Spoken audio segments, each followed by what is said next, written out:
네, 좋은 생각인 것 같고요.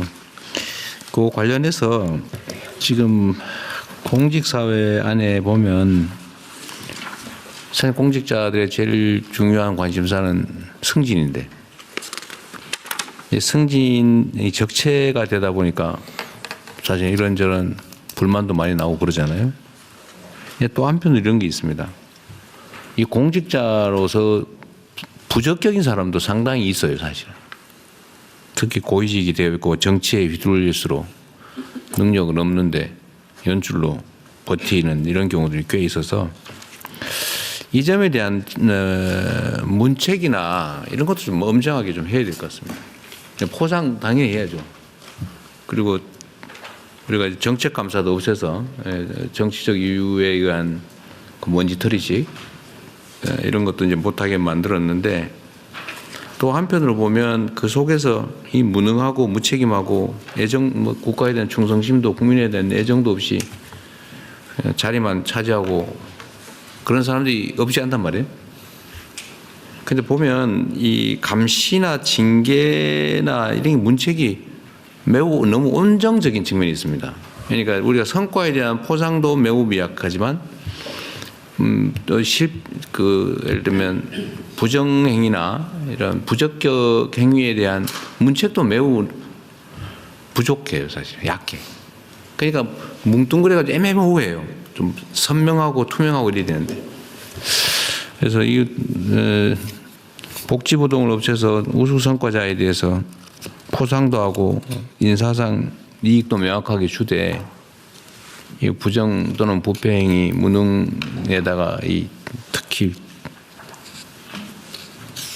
그 조직의 문제를 일으키는 그런 그 정도 사람도 꽤 많거든요, 사실은. 우리가 서로 쉬쉬하는 거지 모른 척하고. 거기에 대해서는 감시나 징계를 좀 엄정하게 했으면 좋겠습니다. 그리고 내가 더 붙여서 하나 말씀을 드리면 이게 뭐 천사들이 사는 세상은 아니니까요. 근데 꼭 그 문제를 일으키는 사람들이 있습니다. 알면서 나쁜 짓 하는.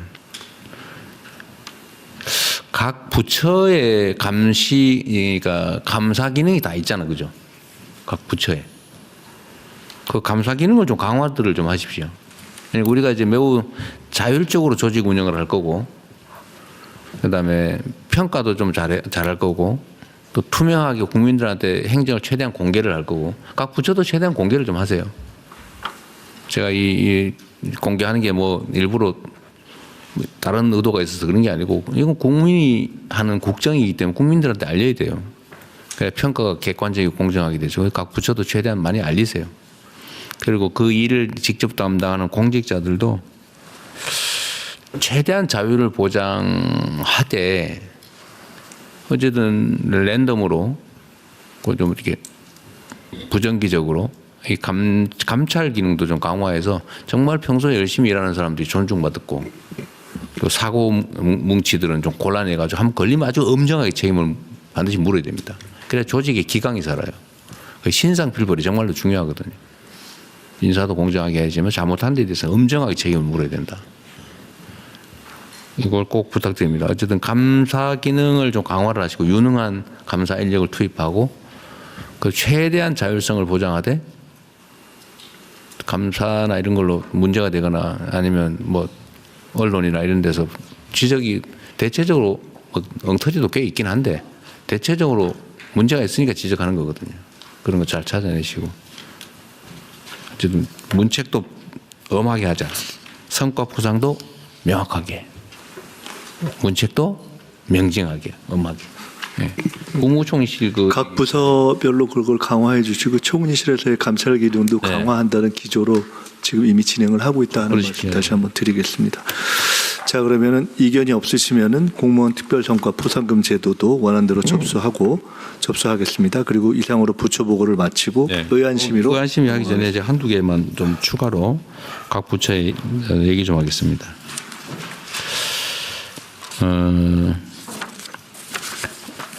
우리가 이제 행정작용을 할 때 국민들 누군가를 골라서 기업이든 개인이든 특혜를 주는 경우가 있어요.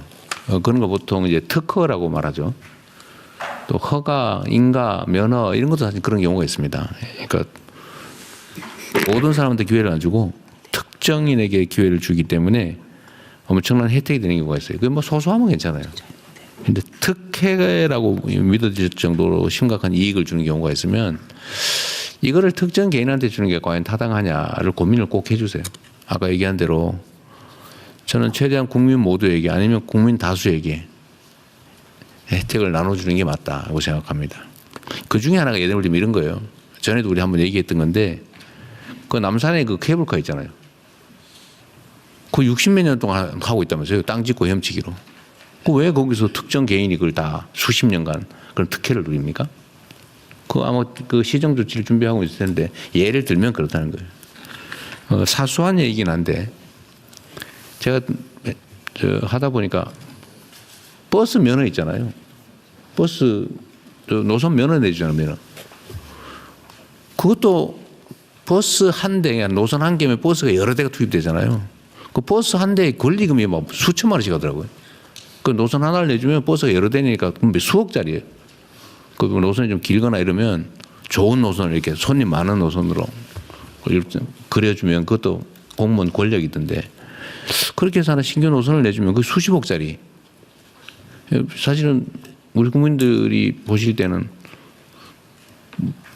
특별한 관심이 없지만 그런 걸 왜 특정 개인한테 내주냐. 이게 다 부패의 원인이거든요.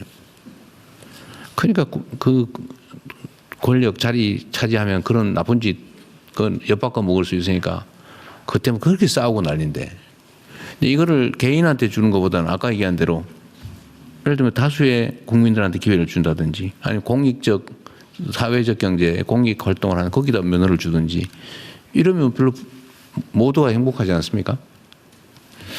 그래서 이 인가 허가 면허 이런 국가의 어떤 권능을 이용해서 뭔가 기회를 특정 소수한테 주어서 특혜가 발생하는 거는 좀 특별한 고려를 좀 해주시면 좋겠습니다. 각 부처에서. 전에는 제가 그 면세점 있잖아요. 요새는 면세점이 장사가 별로 안 된다더라고요. 옛날에는 면세점 자체가 엄청난 막 수십억 수백억 특혜일 때가 있었어요. 그걸 왜 특정 개인한테 주냐고요. 그러니까 대통령한테 로비하고 막 감옥 가고 그러지. 그런 것도 예를 들면 소상공인연합 조합이잖아요.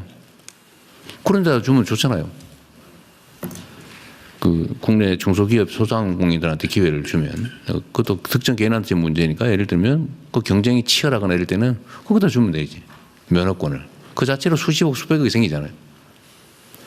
그래서 모든 행정행위를 할 때 하여튼 그 행정의 효과가 특정 개인 또는 특정 기업이 아니라 모두에게 기속될 수 있는 길을 최대한 찾아주시기 바랍니다. 언제 기회 되면 그런 것도 한번 스크린 한번 해보면 좋을 것 같아요. 그냥 다 맡겨놓을 게 아니고. 또 하나는 그 지금 시간이 없어서 못했는데 이 계곡 정비를 저보고 빨리 왜 저기 경기도에서 해놓고 전국으로 안 하냐 이런 비난을 저한테 하는 사람들이 있어요. 근데 지금 사실 대통령이 그거 단속하러 다니기 좀 그래 사실은. 그러나 뭐 행안부가 하든지 국토부가 하든지 아니면 뭐 국립공원 이런 데도 꽤 그런 게 있나 보더라고요. 예, 그래서 저 지난 여름부터 계속 하고 있어요? 하고 있습니다. 네. 근데 저한테 자꾸 왜 안 하냐고 자꾸 항의하니까. 저 정확한 수치는 좀 이행률이 한 70% 정도까지 오는 그래요? 것 같은데요. 예. 이것도 한번 기획을 해가지고 정리를 한번 해보시면 어떨까 싶어요. 예, 다시 한번 어디 가든지. 하겠습니다. 예. 네. 행안부가 지방정부하고 같이. 그래요? 어쨌든 이것도 기획해서 한번 정리를 한번 했으면 좋겠습니다. 네. 네.